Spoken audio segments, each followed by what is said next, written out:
जंगल में रहने के लिए ताकत के साथ अकल की भी ज़रूरत होती है।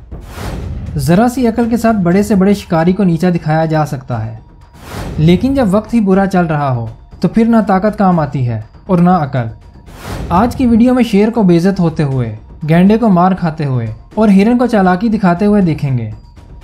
तो चलिए फिर शुरू करते हैं। जंगल के राजा को आपने हमेशा अपनी ताकत दिखाते हुए ही देखा होगा, लेकिन शेर का भी बुरा वक्त आता है जब ये इस जंगली भैंस को अकेला देखकर इस पर अटैक कर देता है और ये भैंसा बुरे वक्त की तरह इसकी तरफ बढ़ने लगता है और शेर को अपने सींगों पर उठाकर पटक देता है।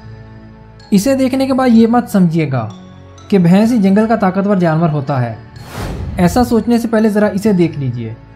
यहाँ ये भैंस हाथियों के इलाके में घुसने की गलती कर बैठी है, जहाँ इस हाथी ने इसे अपनी सूंड से उठाकर हवा में उछाल दिया और ज़मीन पर पटक दिया।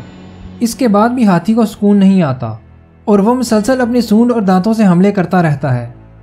लड़ने के लिए साइज मैटर नहीं करता, बल्कि लड़ने की हिम्मत होनी चाहिए। यही सोचकर ये छोटा सा बकरा इस बैल से टक्कर ले लेता है। ये बैल भी इसे छोटा समझकर इससे उलझ पड़ता है, लेकिन बकरा तो आज हार मानने के मूड में नहीं था। इसका गुस्सा देखकर ये बैल अपनी जान को बचाकर भाग निकलता है। ऐसी ही एक लड़ाई इस गली में भी हो रही थी, जहाँ न जाने क्यों ये दुम्बा गुस्से में आ जाता है और इस गाय पर बढ़ बढ़कर हमले करने लगता है और गाय को भागने पर मजबूर कर देता है।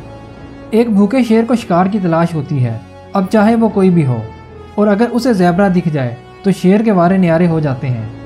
ये शेर ज़ेबरा के झुंड से इस ज़ेबरा को शिकार कर लेता है। शेर की पकड़ काफ़ी मजबूत थी। ज़ेबरा अपनी ज़िंदगी के लिए कोशिश करता है और ख़ुद को शेर के चुंगल से छुड़वा लेता है। हिरन जंगल का सबसे फुर्तीला जानवर होता है और अगर फुर्ती के साथ थोड़ी सी अकल भी शामिल कर ली जाए तो फिर इसे काबू करना आसान नहीं होता। अब बात अकल की हो रही है तो ज़रा इस हिरन की भी अकल को देख लीजिए, जो पूरी तरह से इस चीते के काबू में आ चुका है।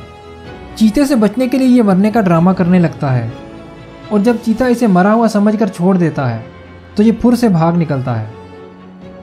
सपोर्ट करने के लिए चैनल को सब्सक्राइब और वीडियो को लाइक कर दीजिए।